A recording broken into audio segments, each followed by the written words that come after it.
Hello friends, ഇന്ന് നമ്മൾ നോക്കുന്നത് ഒരു സോളാറിൻ്റെ ഇൻവെർട്ടർ കണക്ട് ചെയ്തിട്ട് അതെങ്ങനെയാണ് അതിൻ്റെ വർക്കിംഗ് കാര്യങ്ങളൊക്കെ എങ്ങനെയാണെന്നും അതിൻ്റെ ഓപ്പറേഷൻസ് കാര്യങ്ങൾ എങ്ങനെ ചെയ്യാമെന്നും ഇൻവെർട്ടറിൽ തന്നെ സോളാറിലേക്ക് വരുന്ന സ്വിച്ച് സെപ്പറേറ്റ് വരുന്ന സോളാർ വരുന്നുണ്ട്, ആ ഇൻവെർട്ടർ വരുന്നുണ്ട്. അപ്പോൾ അതിലെങ്ങനെ കണക്ഷൻസ് ഒക്കെ എങ്ങനെയാണെന്ന് അതിൻ്റെ സ്വിച്ചുകൾ എങ്ങനെയാണെന്ന് നമ്മൾ നോക്കുന്നത്.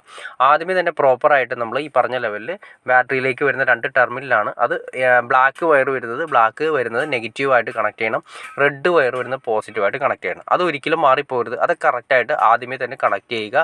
അതിനുശേഷം നമ്മൾ ഈ പറയുന്ന ലെവലിൽ നമുക്ക് നമുക്ക് ഇൻവെർട്ടറിൻ്റെ ബാക്ക് സൈഡിൽ ലൈൻ ഇൻ വരുന്നുണ്ട്. ആ ലൈൻ ഇൻ വരുന്നത് നമുക്ക് കറക്റ്റായിട്ട് ഒരു പ്രോപ്പറായിട്ട് വരുന്ന രീതിയിൽ തന്നെ കറക്റ്റ് റൈറ്റ് സൈഡ് ഫേസ് വരുന്ന പ്ലഗ് സോക്കറ്റിലേക്ക് കണക്ട് ചെയ്യുക. അത് ശ്രദ്ധിക്കേണ്ട കാര്യമാണ്. റൈറ്റ് സൈഡ് ആയിരിക്കണം പ്ലഗ് സൈഡ് വരേണ്ടത്. അതായത് എപ്പോഴും ഏത് ഡിവൈസിൻ്റെയാണ് റൈറ്റ് സൈഡ് നമ്മൾ പ്ലഗ് സോക്കറ്റിൻ്റെ റൈറ്റ് സൈഡ് ആയിരിക്കും വരുന്നത്. അത് നമ്മൾ ആദ്യമേ കണക്ട് ചെയ്യുക. ഇനി അതിന് ശേഷം കണ്ടോ, ഇതിൻ്റെ ഔട്ട്പുട്ട് വരുന്നതാണ് ഈ കാണുന്ന ഔട്ട്പുട്ട്. നമ്മൾ ഈ പറഞ്ഞ ലെവലിൽ നമ്മൾ കണക്ട് ചെയ്തു. ഔട്ട്പുട്ട് നമ്മൾ അതിൽ നിന്ന് സെപ്പറേറ്റ് ഒരു പ്ലഗ് സോക്കറ്റ് ഉപയോഗിച്ചിട്ട് 2 പ്ലഗ് സോക്കറ്റ് ഉപയോഗിച്ചിട്ടാണ് നമ്മൾ ഔട്ട്പുട്ട് എടുക്കുന്നത്. അപ്പോൾ നമ്മൾ ഇതിൻ്റെ ഇൻപുട്ടാണ് ഈ വരുന്നത്. ഇൻപുട്ട് സെക്ഷൻ, അതായത് ചാർജിങ് സെക്ഷൻ വേണമല്ലോ. KCBയിലേക്ക് ചാർജിങ് സെക്ഷൻ, അതുപോലെ തന്നെ KCBയിൽ ചാർജിങ് സെക്ഷനും വേണമെങ്കിൽ നമുക്ക് സോളാറിലും ചാർജിങ് സെക്ഷനായിട്ട് നമുക്ക് 2 ഇതിൽ ചെയ്യാൻ പറ്റുന്ന ഇൻവെർട്ടറാണ് നമ്മൾ ഇപ്പോൾ ഈ കാണുന്നത്. ആദ്യമേ തന്നെ നമുക്ക് മെയിൻ ചാർജ് കണ്ടോ. മെയിൻ ചാർജ് 9 ആമ്പിയർ എന്ന് ഉദ്ദേശിച്ചാൽ നമ്മുടെ KCBയിൽ നിന്നുള്ള ചാർജിങ് ആണ് ഇപ്പോൾ നടക്കുന്നത്. KCBയിൽ നിന്നുമാണ് ബാറ്ററി ചാർജ് ആയിക്കൊണ്ടിരിക്കുന്നത്. അപ്പോൾ ബാറ്ററിയുടെ വോൾട്ടേജ് 13.1 വോൾട്ടാണ് കാണിക്കുന്നത്. അതായത് 12.5 വോൾട്ടാണ് നോർമൽ ലെവലിൽ നമ്മൾ കണക്ട് ചെയ്ത സമയത്ത് കണ്ടത്. അതിനുശേഷം നമ്മൾ ചാർജിങ് സെക്ഷനിൽ വരുമ്പോൾ 13.1 ആമ്പിയർ ആയിട്ട് അതവിടെ കാണിക്കുന്നുണ്ട്. അപ്പോൾ ഇപ്പോൾ ഓൾറെഡി മെയിൻസിൽ നിന്ന്, അതായത് നമ്മുടെ KCBയിൽ നിന്നാണ് ചാർജ് ചെയ്തുകൊണ്ടിരിക്കുന്നത്. ഇനി അത് മാറ്റണം. ഇനി അത് മാറ്റിയാൽ മാത്രമേ നമ്മൾ സോളാർ കൊണ്ട് ഗുണമുള്ളൂ. അപ്പോൾ മെയിൻസ് കണ്ട, അത് നോക്കി അറിയാൻ പറ്റും. മെയിൻസ് നമുക്ക് 237 വോൾട്ടാണ് ഇപ്പോൾ ഓൾറെഡി ഉള്ളത്. ഇനി നമ്മൾ ഇൻവെർട്ടർ ഓണാക്കി അത് നോക്കുക. ഇൻവെർട്ടർ നമ്മൾ ഓൺ സെക്ഷനിലേക്ക് വരുമ്പോൾ അതായത് ഈ UPS ഓൺ എന്ന് കറക്റ്റായിട്ട് കാണിക്കും. UPSൻ്റെ ഓൺ സെക്ഷൻ കാണിച്ചതിന് ശേഷം ബാക്കിൽ ഞാനത് ജസ്റ്റ് കാണിച്ചു തരാം. ഇപ്പോൾ കൊടുക്കുന്നത് ടർബോ ചാർജിങ് ആണ് കാണിക്കുന്നത്. അതായത് നമ്മുടെ KCBയിൽ നിന്ന് ചാർജിങ് ആണ് ഇപ്പോൾ നടന്നുകൊണ്ടിരിക്കുന്നത്. നമുക്ക് വല്ലപ്പോഴുമാണ് KCBയിൽ ചാർജിങ് ആവശ്യമുള്ളൂ. അതല്ലെങ്കിൽ എന്ത് സംഭവിച്ചാൽ ഫുൾ ടൈം KCBയിൽ ചാർജ് ആയി കഴിഞ്ഞാൽ സോളാർ വെച്ചുകൊണ്ട് യാതൊരു ഗുണവുമില്ല.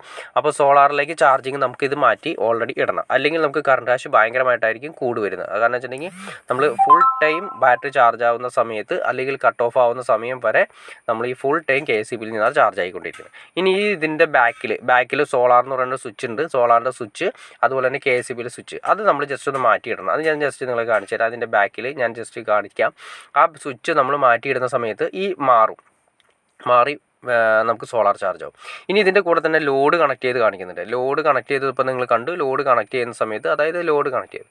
ഇപ്പോൾ നിങ്ങൾ നോക്കുക, നമ്മൾ KCB ഓഫ് ചെയ്തു. KCB ഓഫ് ചെയ്ത സമയത്ത് ഓട്ടോമാറ്റിക്കായിട്ട് കണ്ടോ ഹീറ്റ് ഒക്കെ കാണിക്കുന്നുണ്ട്. UPSൻ്റെ രീതി കാണിക്കുന്നുണ്ട്. KCB ആയി. ഇപ്പോൾ ഇൻവെർട്ടർ ഓൾറെഡി ഓൺ ആയി കഴിഞ്ഞു. അതായത് നമ്മൾ സിമ്പിളായിട്ട് പറഞ്ഞാൽ കറണ്ട് പോയി. ഇപ്പോൾ UPS ഓൺ ആയി കഴിഞ്ഞു. അല്ലെങ്കിൽ ഇൻവെർട്ടർ ഓൺ ആയി കഴിഞ്ഞു. ഇൻവെർട്ടർ ഓൺ ആയി കഴിഞ്ഞ് ഓൺ ആൻഡ് ഔട്ടായി. ഇനി നമ്മൾ കണ്ടോ, ഇതിൻ്റെ ബാക്കിൽ കാണുന്ന സോളാറിൻ്റെ സ്വിച്ചാണ് ഈ കാണുന്നത്. ഈ സോളാറിൻ്റെ സ്വിച്ച് ജസ്റ്റ് ഓൺ പൊസിഷനിലേക്ക് ഇട്ടുണ്ടെങ്കിൽ ഇപ്പോൾ KCBയിൽ നിന്ന് മാറി സോളാറിൻ്റെ പൊസിഷനിലേക്ക് ചാർജ് ആവും. ഇനി അതിൻ്റെ ഓപ്ഷൻ ഞാൻ ജസ്റ്റ് നിങ്ങൾക്ക് കാണിച്ചു തരാം. അതിൻ്റെ ചാർജിങ് മോഡ് മാറിയിരിക്കുന്നത് നിങ്ങൾക്ക് കാണാൻ സാധിക്കും. അതിൻ്റെ ബാറ്ററി വോൾട്ടേജ് നമ്മൾ നേരത്തെ പറഞ്ഞ പോലെ തന്നെ ഇനി ബാറ്ററി വരുന്നു. ഇനി അടുത്ത സെക്ഷൻ ഓരോന്നും ഉണ്ടാകും. UPS റെഡിയാണ്. അതായത് UPS ഓൾറെഡി വർക്കിംഗ് ആണ്. അപ്പോൾ നമ്മൾ ഇനി നോക്കുക, മോഡ് നിങ്ങൾ നോക്കുക. അതിൻ്റെ ഹീറ്റിൻ്റെ പൊസിഷൻ കാണിക്കുക. അതിൻ്റെ മൊത്തം സോളാറിൻ്റെ ഹീറ്റിൻ്റെ പൊസിഷൻ കാണിക്കുന്നുണ്ട്. കണ്ടോ. ഇനി അത് നമുക്ക് ശ്രദ്ധിക്കേണ്ട കാര്യം, ഓരോന്ന് വരാനായിട്ട് ശ്രദ്ധിക്കണം. എന്നാൽ മാത്രമേ നിങ്ങൾക്ക് കറക്റ്റായിട്ട് മനസ്സിലാക്കാൻ സാധിക്കുകയുള്ളൂ. മെയിൻസ് 238 വോൾട്ട് ഉണ്ട്. അതായത് നമ്മൾ ഇൻപുട്ട് കണക്ട് ചെയ്തിട്ടുണ്ട്. സോളാർ കണ്ടോ, സോളാർ മോഡ് എന്ന് കറക്റ്റായിട്ട് മാർക്ക് ചെയ്തിട്ടുണ്ട്. അതായത് ശ്രദ്ധിക്കേണ്ട കാര്യം, സോളാർ മോഡിൽ കിടന്നാൽ മാത്രമേ നമുക്ക് സോളാറിൽ നിന്നും ചാർജിങ് നടക്കുകയുള്ളൂ. അതല്ലെങ്കിൽ എന്ത് സംഭവിക്കുമെന്ന് വെച്ചിട്ടുണ്ടെങ്കിൽ KCBയിൽ നിന്നായിരിക്കും ഫുൾ ചാർജ് ആവുന്നത്. അങ്ങനെ ചാർജ് ആവുന്നത് കൊണ്ടായിരിക്കാം സോളാർ വെച്ചുകൊണ്ട് വീടുകളിലാണെങ്കിൽ കൂടി ഈ സ്വിച്ച് ശ്രദ്ധിക്കാത്തത് കൊണ്ടായിരിക്കാം കൂടുതൽ കറണ്ട് കാശ് വരുന്നതായിട്ട് നമുക്ക് കാണാൻ സാധിക്കും. അതിൻ്റെ കാരണം സോളാർ മോഡിലേക്ക് ചാർജ് ചെയ്യണം.